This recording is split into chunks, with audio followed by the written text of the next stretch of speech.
Bom, pessoal, bom dia. Bater um papo hoje sobre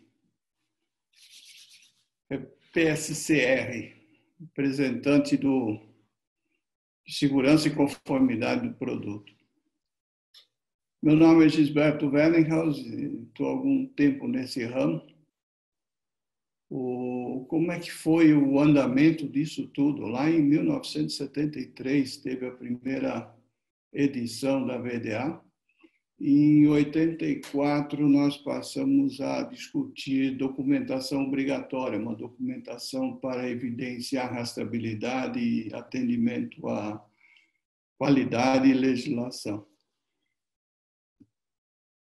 Depois passamos pela legislação americana aí, em 86 a 93, algumas avaliações de produto em 94, produto e processo e sistema de gestão até 2000, rede de suprimento e concessionário 96 a 2000. Em 2000, nós analisamos alguns problemas de concessionário, com assistência técnica à oficina. Depois passamos a fazer alguns seminários, desenvolvimento de aplicação, seminário em responsabilidade civil. Em 2011, por solicitação de alguns fornecedores aí da rede de automotiva, rede de fornecimento da indústria automotiva, principalmente a Volkswagen, solicitaram aí o treinamento PSB. Em 2015, a Volkswagen desenvolveu o treinamento PSB próprio e aí começamos a trabalhar junto com o IKEA. A partir de 2019 surgiu então o PSCR. Daqui já dá para ver que o PSCR é o sucessor do PSB. Essa é a documentação que até então existia. Com base em toda essa documentação e esses manuais azuis que vocês podem abaixar lá no VDA QMC, tem alguns deles que são gratuitos. Interessante uma leitura deles. Aí surgiu Integridade do Produto, um documento VDA QMC, Alemanha, Berlim, e aqui no Brasil o IKEA como representante da VDA QMC, fez a tradução do manual, assim como o treinamento oferecido. Por que PSCR? Mantivemos isso, vem do inglês, Product Safety and Conformity Representative. Traduzido para o português, representante de segurança e conformidade do produto. Mantivemos as siglas em inglês para facilitar com alguma documentação que a gente tem recebido. Por que o surgimento desses manuais, ou por que o surgimento disso tudo? Existe na indústria automotiva uma situação de recall dentro do mercado, e isso está sendo noticiado aí internacionalmente por revistas alemãs, europeias, italianas, brasileiras. Nós temos aqui várias revistas sobre o assunto. No Brasil, o que vem acontecendo? Isso aqui é um gráfico até 2014. Esperamos receber esse ano um gráfico até 2017, mas não está bem definido. E aqui vocês têm embaixo um portal do Ministério da Justiça aí sobre recall. Há cada vez mais portais. Nós temos Procon, nós temos as montadoras, todas as montadoras têm um portal onde elas anunciam os recalls. Não é característica do Brasil esse aumento de recalls, isso também vem acontecendo nos Estados Unidos e vem também acontecendo na Alemanha. Então, no mundo todo, o recall acontece. Por que esse aumento de recalls no mundo? Primeiro, por causa das expectativas dos clientes e em relação ao produto. Cada vez mais leis e regulamentos em função do trânsito cada vez mais congestionado. Aqui a gente sente isso, que onde tinham 2 faixas agora são 3, e algumas leis e regulamentos aí que estrangulam tudo isso. Quando se achava um absurdo 100 quilômetros de congestionamento, hoje nós chegamos em São Paulo a 300 ou 500. E para isso tem que ter mais regulamentos e mais leis. Engenharia cada vez mais complexa, cada vez mais detalhada a engenharia, tanto das ruas quanto dos veículos. Maior sensibilidade para recalls. Nós mesmos cobramos mais das montadoras. A internet compartilhando mundialmente informações de incidentes e problemas que possam afetar a segurança dos veículos e das ruas, novos mercados, quantidades e plataformas também de transferências estratégicas de peças, aumento das demandas, flexibilidade e qualidade, e os locais de produção. Hoje nós falamos em produção mundial. Ciclo de desenvolvimento acelerado. O ciclo de desenvolvimento conhecido de um veículo novo é em torno de 48 meses. Mas quando usamos essas plataformas unificadas, a gente consegue reduzir isso. E uma mídia que faz uma pressão em cima da gente. Um exemplo de tecnologia complexa. Antigamente nós tínhamos um farol, que era esse cara aqui, muito simples. Tinha uma lâmpada atrás, um refletor e um vidro na frente. Hoje em dia, o nosso amigo farol tem essa complexidade toda tecnológica, com sistemas de LED, luz de parada, luz de estacionamento e uma série de coisas que entram nessa composição toda aqui.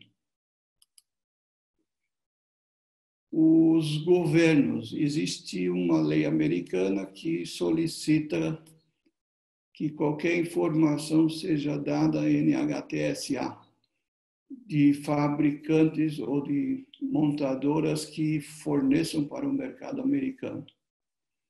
E essa aí é uma interligação de todos os organismos aí que tratam de legislação em todo o mundo. Não? Então, tem a KBA, que é na Alemanha, aqui no Brasil, o CONTRAN, mas tem toda essa rede de informações. No Brasil nós estamos aí com um caso de recall já lutando há algum tempo. A primeira vez que saiu uma portaria sobre isso foi em março de 2011, aqui embaixo. Agora, em 2019, em julho, saiu de novo.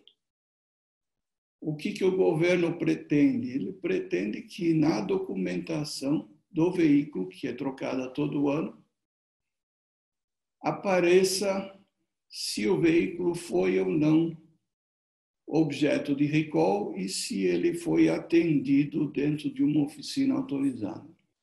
É a procura de atendimento do recall cada vez maior. E aí chegamos ao nosso livro vermelho, Integridade do Produto.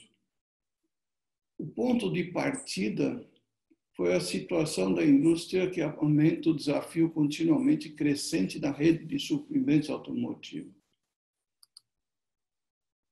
Os OEMs indicam a maior parte das ações de campo causada por problemas de processo de produção na rede de suprimentos. Então, as montadoras, elas têm esses recalls por causa disso. E, por último, o grupo Volkswagen já está há muitos anos com trabalhos em cima de documentação, em cima de atendimento à legislação, e partiu em 2015 para fazer aí o gestor de segurança do produto, PSB.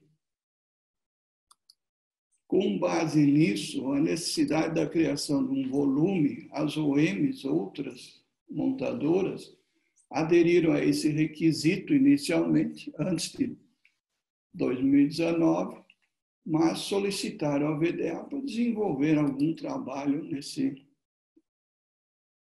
nessa linha de raciocínio. A IATF, em 2016, colocou a questão de segurança do produto dentro de um item bastante relevante. E o assunto, para não ser tratado de uma maneira diferente, foi partir para a harmonização de informações. Dentro da IATF, cada montadora tem aí o assunto tratado na sua respectiva requisito específico do cliente. Quem quiser entrar nesse site tem aqui embaixo a fonte, tem de todas as montadoras, os requisitos específicos e o relevante à segurança. A Volkswagen tem uma documentação própria onde solicita essa avaliação de produtos de segurança em sua empresa. E, para isso, você precisa ter uma pessoa que tenha sensibilidade a isso, que tenha um conhecimento relativo ao seu produto e onde tem itens de segurança em relação ao seu produto. E a IATF, então, na ISO IATF 16949, no item 4.4.1.2, segurança do produto. É um capítulo interessante que eu recomendo vocês fazerem a avaliação. A VDA 6.1 também representa isso há muito tempo, não é novidade na VDA 6.1. Desde 1996 tem esse assunto dentro do sistema de gestão da qualidade pela VDA. E aí nós chegamos ao nosso livro vermelho, Integridade do Produto. O objetivo desse manual é fornecer uma melhor compreensão do produto, segurança e conformidade. Então, aqui está resumido uma série de informações e isso é completado, então, pelo nosso treinamento, o que se espera do produto. Então, a integridade do produto, para nós, é esse sinônimo entre segurança do produto e conformidade do produto. Pois não? O microfone ligado. Segurança do produto, como que é tratado isso, né? É fornecido no mercado apenas como uso pretendido. Então, para dizer que não foi atendida a segurança do produto, primeiro eu preciso ver qual foi o uso pretendido. E as condições previsíveis, né, que não põem em perigo a saúde dos indivíduos. Ou seja, o recall, ou a chamada, aqui no Brasil, né, o nome é dado como chamada de peça, só acontece se expor ao perigo e à segurança, à saúde de indivíduos. Né?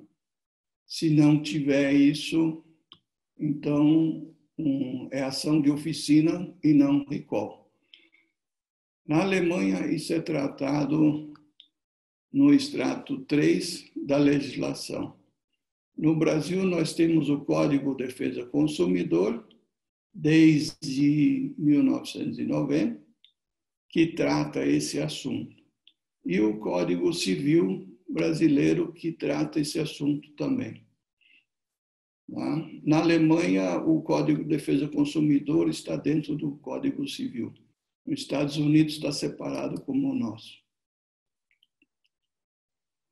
Conformidade do produto, a gente ouve muito falar disso. Muito simples. Os nossos produtos têm que cumprir, além das legislações e regulamentos dos países, onde o veículo vai rodar. Né? Se ele roda nas ruas do Brasil, tem que atender a legislação brasileira. Se vai rodar em outro país, tem que atender a legislação desse país. E o monitoramento? O monitoramento tem que ser feito pelas montadoras no local que elas fornecem esse produto. E deve garantir que esse monitoramento seja dividido com os fornecedores. Isso aqui, pessoal, está dentro da IATF, não é novidade para ninguém, está desde 2015. Normas e padrões, como é que essas normas e padrões e acordos contratuais com as montadoras estão dentro de uma pirâmide?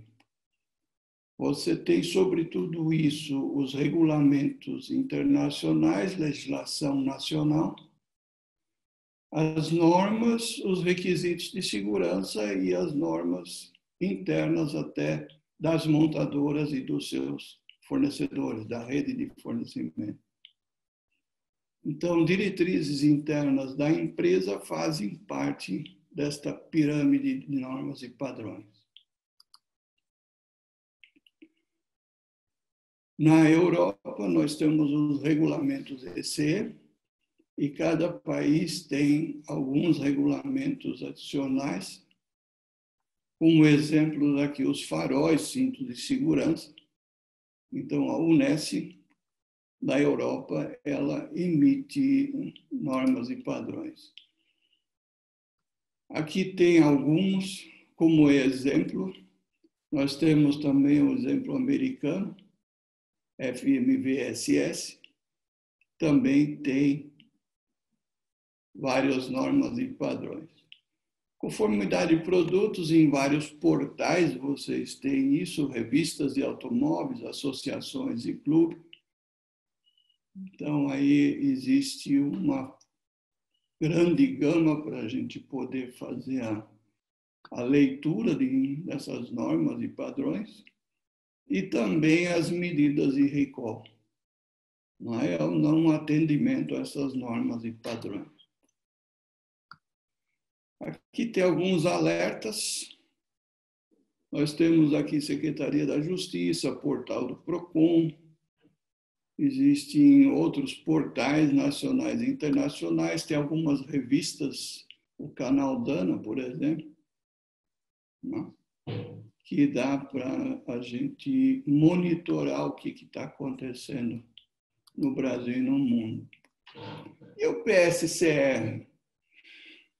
O PSCR, ele deve ser designado e nomeado pela direção. O PSCR deve ter apoio da alta direção e um contrato de serviço formal e legal dentro da empresa. Não precisa ser CLT, mas ele tem que ter uma contratação pela empresa. Ele é responsável pela segurança e conformidade dos requisitos legais. Requisitos legais ligados a peças, a sistema de gestão da qualidade. Não requisitos legais da empresa, mas sim dos produtos.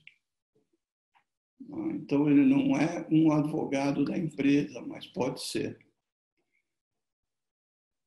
No desenvolvimento de novos produtos, o PSCR deve ser consultado, porque ele tem uma sensibilidade para atendimento à legislação. Então, quando você faz lá o início da tua avaliação, se você pode ou não fornecer aquele tipo de peça, é interessante o PSCR ser consultado. Ele pode te dar algumas dicas. Lembre-se que os novos requisitos valem para todo o ciclo de vida do produto. O ciclo de vida do produto começa quando o produto nasce, no desenvolvimento, e termina só quando é feito a reciclagem. PSC é uma pessoa de contato técnico e deve ser nomeado. E isso comunicado não só dentro da empresa, como também para as montadoras.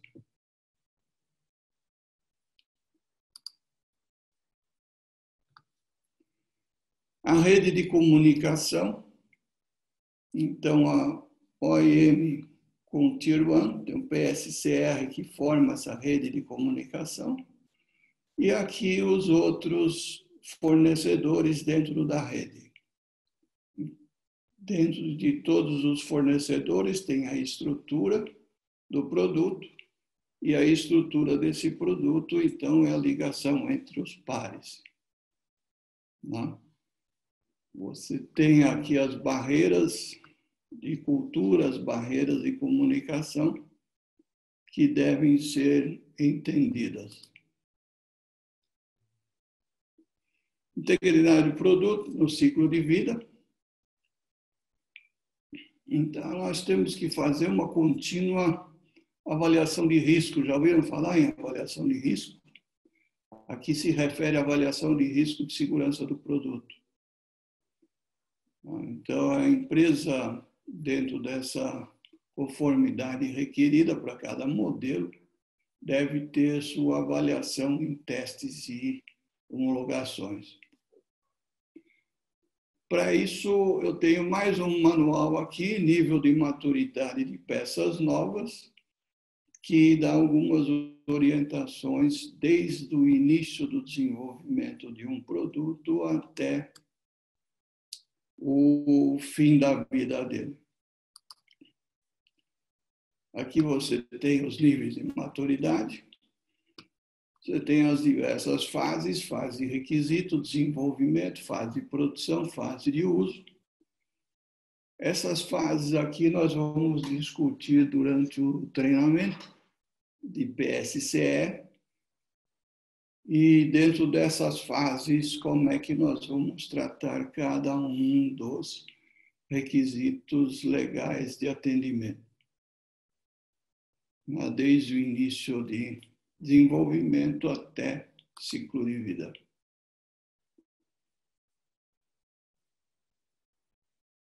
O manuseio dos requisitos dentro do ciclo de vida do produto tem dentro de cada fase o desenvolvimento do nível de maturidade colocado. Então, isso aqui nós vamos, durante o treinamento, explorar cada um desses conteúdos de fase. Na fase de produção, conformidade do produto, em algum lugar tem a definição de teste COP, isso é para os Estados Unidos, Conformity of Production. Então, os testes de conformidade. Durante a produção, eu tenho que definir quais os ensaios e quais os testes eu devo fazer para que eu possa evidenciar que os produtos atendem a todas as normas requeridas. Esse é o monitoramento do processo. O teste bem sucedido, então, é elaborado um relatório. O relatório deve ser arquivado. Arquivado documentação. A uma época se falava em 5 anos, depois em 10, 15. Hoje está se falando em até 35, 50 anos. O nosso manual VDA1, ele traz algumas regras interessantes nessa nova versão que saiu, onde ele coloca para cada tipo de fase, em cada ponto de fase aí de desenvolvimento, qual é a regra de retenção de documentos. Então, tem documentos com 5 anos e tem outros documentos com 30 ou 40 anos. Tem alguns requisitos específicos de montadoras que chegam a 50 anos. Eu preciso ver qual que é o meu produto e como que eu vou guardar isso. E um teste de não atendimento. O que acontece? Além de eu ter que fazer o meu relatório, a informação às áreas afetadas, eu preciso fazer avaliação de risco se eu não tenho que fazer um recall, ou planejar mais testes, ou planejar mais testes, e se eu devo informação às autoridades ou não. Em caso de recall, eu sempre tenho que informar as autoridades. E aí eu tenho que ver a abrangência desse não atendimento. Meu ponto de partida é esse relatório aqui de atendimento pela última vez. Se eu fiquei 1 ano sem fazer o ensaio, eu tenho 1 ano de veículos aí para rever. Isso aqui é um exemplo de monitoramento de produto e mercado. É a fase que a gente vai discutir bastante sobre esse monitoramento do produto no mercado, que não é só o meu produto. O meu produto faz parte de um conjunto de outros produtos que formam o veículo. E esse veículo, então, ele anda em determinadas condições. A proposta do PSCR é implementar um sistema de gerenciamento de recall na empresa. Então, é um sistema integrado entre toda a rede de fornecimento, entre fornecedores e montadoras, aonde eu tenho aí a análise, avaliação e aconselhamento de uma série de áreas para fazer a trimagem do retrabalho. A empresa deve avaliar uma equipe multifuncional para fazer esses trabalhos. E, se necessário, ter algumas pessoas externas qualificadas para auxiliar a isso. Esse é o fluxo dentro da cadeia de fornecimento. Lembrando que o produto final no mercado é colocado pelas montadoras, pela OEM. Então, a responsabilidade para com o mercado do veículo é da montadora. As autoridades, elas são informadas pela montadora e, se houver necessidade, em conjunto com os fornecedores. Então, o fluxo direto é sempre esse, desde o Tirrene até a OEM, e quem vai fazer a comunicação, o usuário do produto e revendedor, da necessidade de um recall, é a montadora do conjunto final, que é o veículo.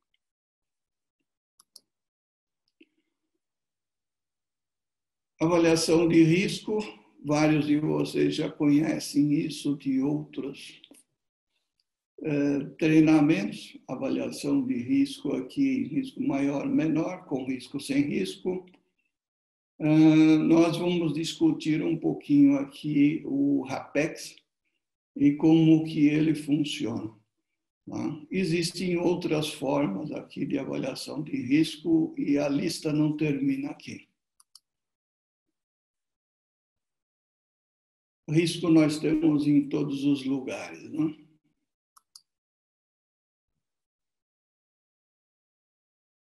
Uma empresa de médio porte, então ela tem uma documentação mínima, precisa ter ciências aí aos funcionários. O relatório externo é definido como que essa comunicação padronizada. Isso tudo deve ser acertado com a montadora.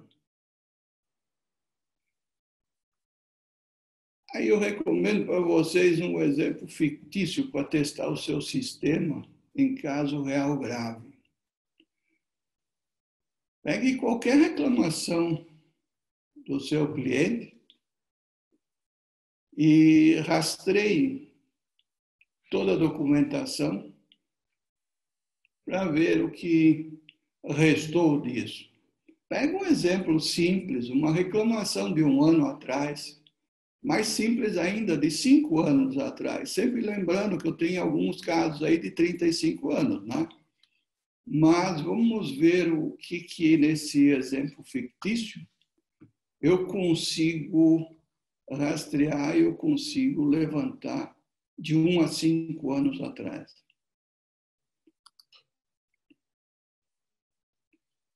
Aí eu tenho uma novidade para vocês. Existe um novo manual chamado Recall, Gestão de Recall, ou Recall OTA. Não sei se vocês todos já ouviram falar. Os veículos cada vez mais na cibernética, cada vez mais com software. Nós vamos ter aí no futuro, num veículo, esse over-the-air, essa atualização de software. Vocês fizeram quantas atualizações no seu smartphone? Nos aplicativos. É disso que nós estamos falando. Estamos falando de atualização de aplicativo no veículo.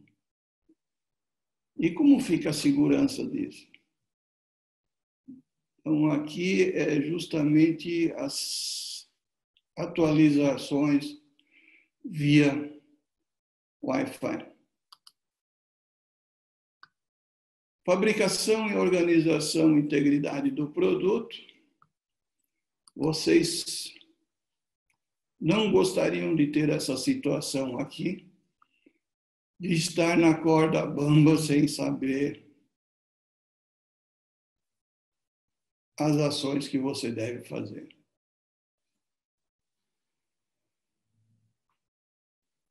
E esse aqui é o nosso início do treinamento aí de PSCR em 2 dias. Nós começamos assim no primeiro dia, vamos passar por todos esses 5 módulos e mais algumas exposições gerais. Esse aqui é o currículo de cada módulo, o que nós vamos ver. E o que está em azul são nossos trabalhos que vamos fazer.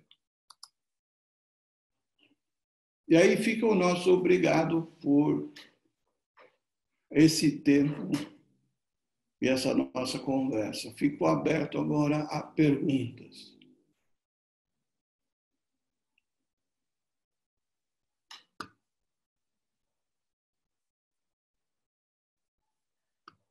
Ninguém tem perguntas?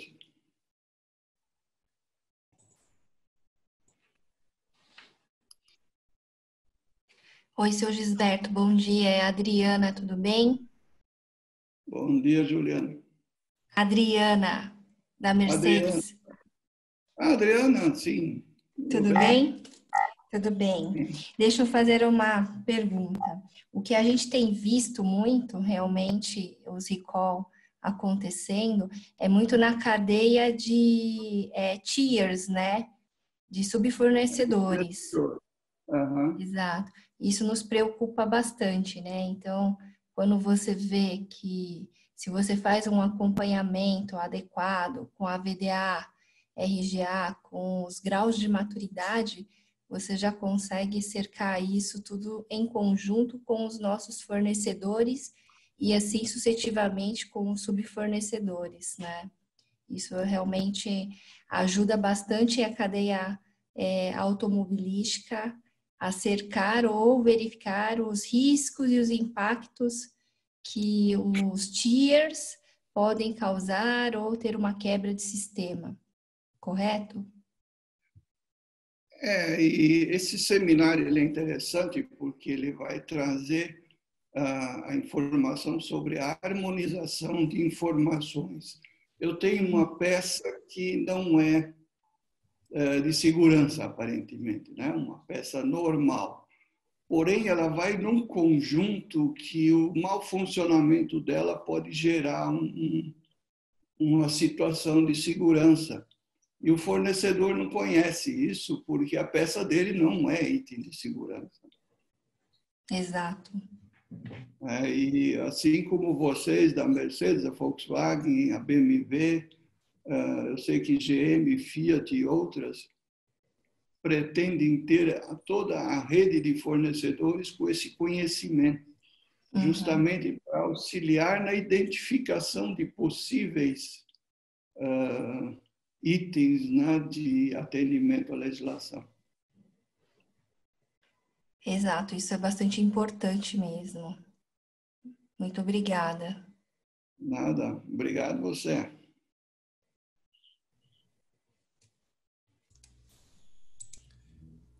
Gisberto, tudo bem? Tudo bem? Cláudio Moisés aqui da PSA, como vai? Bom dia, Cláudio, tudo bem? Tudo bem também. Mais um comentário, então, só para dizer aqui que no grupo também a gente usa o RAPEX, usa o ASIL, né? E a gente acaba consolidando toda essa informação num documento que chama RASIL, que dá tanto a questão da gravidade do ASIL, quanto também a visão de controlabilidade, ocorrência do RAPEX também, que permite a gente fazer também essa e ocorrência, né, que permite fazer essa visão e analisar os riscos também aí, só seria mais um comentário. Sim, legal, obrigado. Mais alguém quer fazer comentário, pergunta? Bom dia, Gisberto. Meu nome é Francisco. Como que você enxerga a peça de... Vamos falar de uma peça de risco. Como é que você enxerga a rastreabilidade documental? Ou, em outra forma, eu vejo, nesses anos todos de trabalho na área de tratamento térmico, que quando você produz várias peças, e essas peças não têm uma rastreabilidade física. Então, você produz as peças, põe numa caixa, essa caixa vai para um sistemista, ou vai para um outro, e vai por outro. Falando claro, o meu sentimento é que rastreabilidade documental é um risco muito grande, porque você não tem como garantir que aquele lote X foi usado vamos falar assim, no carro Y, no veículo Y. Então, eu particularmente não acredito em rastreabilidade documental, ou seja, só papel. Quem vai garantir que aquela caixinha que eu produzi hoje com X peças vai chegar no carro referente a... Eu não acredito em rastreabilidade documental e vou colocar uma outra observação. Quando você tem um sistemista, por exemplo, 2 fornecedores produzindo a mesma peça, como é que você sabe quem é quem? Quem foi que fez a peça? Quando não existe uma gravação, uma gravação física na peça. Eu já constatei durante esses anos, você faz o tratamento térmico numa peça, eu vou citar o milagre, mas não vou citar o santo. São peças de tratamento térmico e que vão numa peça do sistemista. Aí o sistemista reclama que foram entregues X peças sem o tratamento térmico. E aí você verifica, quando você vai lá atender a reclamação, você verifica uma confusão em termos de guardar as peças, a separação de peça tratada, não tratada. Aí fica para o fornecedor, bom, agora vocês vão ter que passar um plástico na embalagem para garantir que essas peças aqui, mas de qualquer forma existe um manuseio nisso, existe a figura do homem que vai pegar a caixa de um lado, vai passar para outro, e quem que garante que essa é a peça X que foi montada lá? Eu, particularmente, eu tenho 35 anos, comecei a trabalhar com a Petrobras, área nuclear, e agora na automotiva. Eu acho muito complicado. Acaba sobrando sempre para o fornecedor, né? essa peça não está tratada e faltou, por isso que ela rompeu. Eu queria saber a sua opinião a respeito disso, Gisberto. Bom, eu preciso primeiro preparar uma análise de falha de campo, né? Esse é um outro capítulo bastante interessante para eu poder chegar realmente de quem é essa peça e quando que ela foi produzida. Quando eu não tenho identificação na peça, aí já começa a aumentar o meu prazo. Quer dizer, o meu prazo de veículos de uma semana já vai passar para 90 dias. Aí, quando eu avalio a rastreabilidade dos fornecedores, né, e começo a entender como que o fornecedor trabalha, aí começa a aumentar. Já passei para 1 ano. Daqui a pouco eu estou em 2, 3, 5, 10, 20 anos. Então, quanto pior a minha rastreabilidade documental, mais problemas eu vou ter. Outra coisa são lotes muito grandes. Lotes muito grandes complica também, porque aquilo que você falou, chegam 20 mil peças minhas, 20 mil peças do concorrente, e isso acaba misturando na linha de produção. E as minhas 20 mil foram consumidas antes ou depois do meu concorrente, o meu parceiro concorrente, né? Tanto faz, o quanto que ficou na bandeja, essa confusão toda, eu já acompanhei e sei como é que é. Gostaria de ter um microchip em cada peça para dizer de quem que é a fonte, mas a montadora precisa fazer uma avaliação mais abrangente em fornecedores e subfornecedores para chegar nisso. Tratamento térmico, se não tiver uma boa rastreabilidade, uma boa identificação de entrada e saída, vai dar confusão. Se você que está mandando para o tratamento térmico também não tiver isso internamente, também pode gerar complicações. Não é olhando a peça que eu vou saber se está tratado ou não e se está acabado ou não. Certo. Então, eu preciso ter rastreabilidade na embalagem muito bem definida. Agora, nesses casos, retrabalho, esquece, reparo, muito menos ainda. Então, ou a peça está em ordem ou não está em ordem. Peça está em ordem, vai para frente. Não está em ordem, vai para sucata, amassa e vai embora. Porque retrabalho tira você do fluxo. E eu já tive casos que começou a pipocar problemas no campo. E quando fomos identificar, eram retrabalhos que estavam misturados em peças novas. Conhece isso, não? Obrigado, Gisberto. Então, o que eu posso dizer para você, melhora a sua identificação de embalagem e diminui as suas embalagens em menores volumes.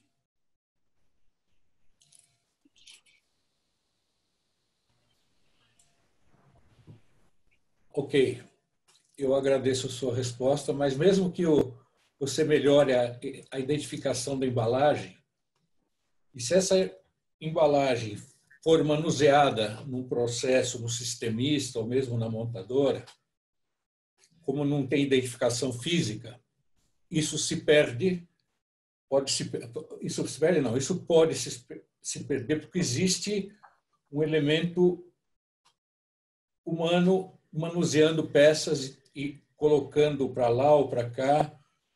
E até na montadora pode ocorrer isso, certo?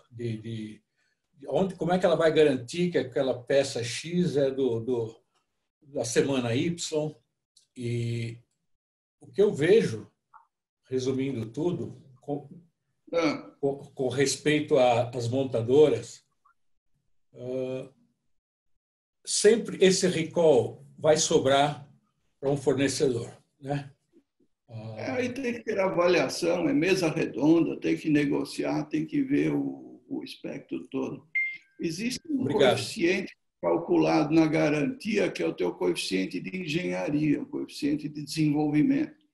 muitos fornecedores não dão atenção a isso. É importante olhar, ver qual é o coeficiente que você tem para cada coisa. Né? Agora, já assistiu aquele filme, Uma Noite no Museu?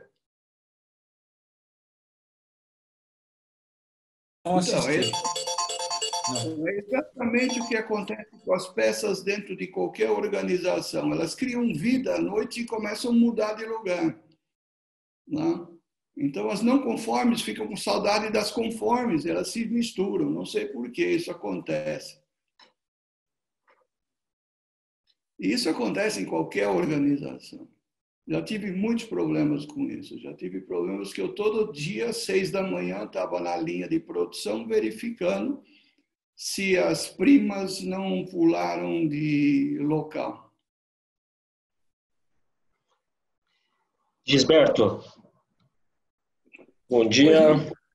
É Márcio Sanches falando. Parabéns aí pela sua apresentação. Né? Obrigado, Márcio. Tem uma questão, também queria a sua opinião, assim como você enxerga. Eu não posso contar quem é o santo milagroso. Ou ao contrário, quem é o diabinho. Na verdade, já vi uma situação, né? Pegando um pouco no gancho que o colega comentou aí, né? O Tier 1 tem toda a evidência. Ele está sendo cobrado, né? Está recebendo débitos de garantia, está sendo acionado, está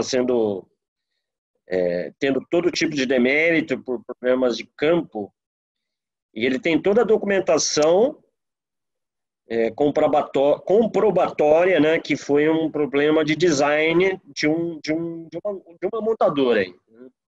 Uhum. E aí, depois de uma apresentação clara com todo o time da montadora, né, todos os dados, tudo documentado, inclusive e-mails mostrando evidências, né, das análises, e o time da montadora, depois de um tempo, aproximadamente 3 meses, questiona isso sem muito embasamento técnico, né? E simplesmente aplicando já um débito de garantia, assim, de valores bastante significativos, né? E aí fica aquela coisa, a lei do mais forte, né? Então, assim, queria a sua opinião a respeito. Há algo a fazer para mitigar esse tipo de problema, a não ser o que foi feito, ou seja, documentar, discutir, tudo evidenciado.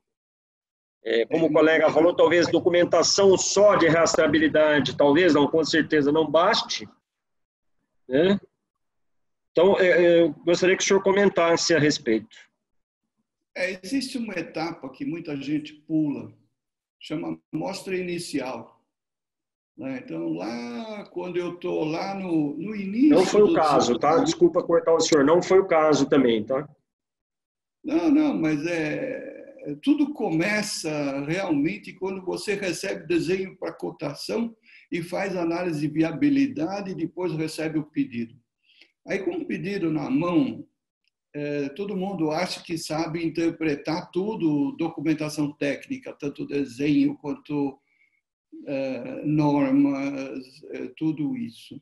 Nesse momento, quando você tem esse pedido inicial, é importante sentar com o teu cliente, se possível com a montadora, e ter as informações de como que você vai produzir esse produto e o que é importante para a montadora em relação à segurança desse produto.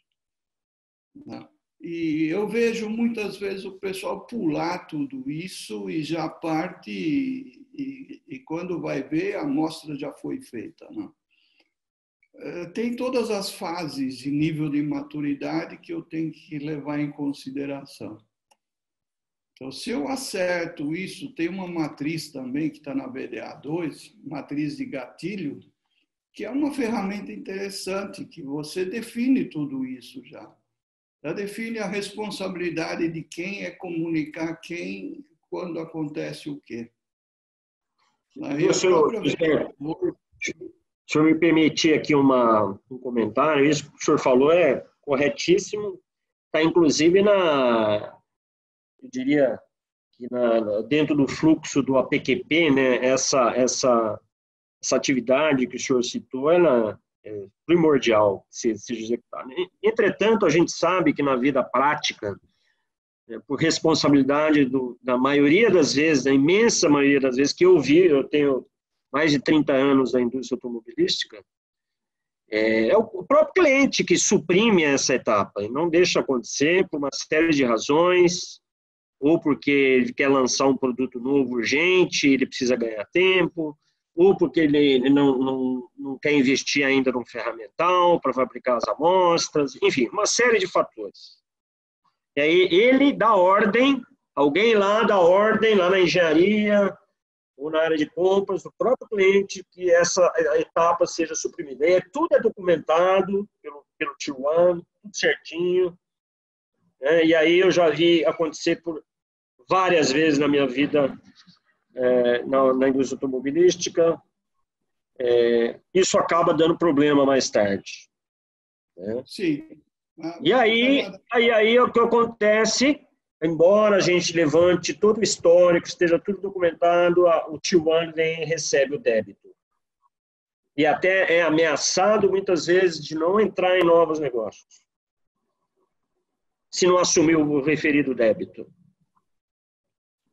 Bom, aí já é poder de negociação, né? E já nós estamos fora do âmbito técnico e vai ficar difícil eu falar uma coisa ou outra, né?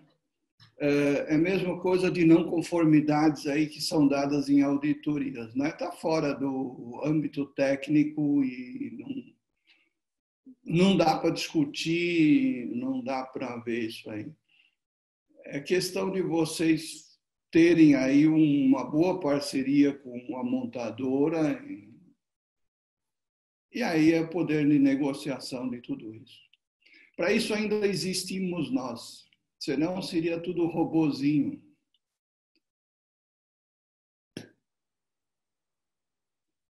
Então, cada caso é um caso, Márcio, e tem que ser analisado, não tem jeito. Ok. Eu imagino que seja a mesma coisa, mas assim, uma montadora, né, Sr. Gisberto? Concordo com o senhor, acaba no comercial a coisa, mas a montadora é muito grande, né, e isso acontece mesmo, né? E as pessoas na montadora, as áreas, elas efetivamente não trabalham junto no momento do desenvolvimento, suprimem as etapas e depois a penalização para o fornecedor, quando ocorre o problema, aí ela ocorre assim de uma maneira muito unida por parte deles.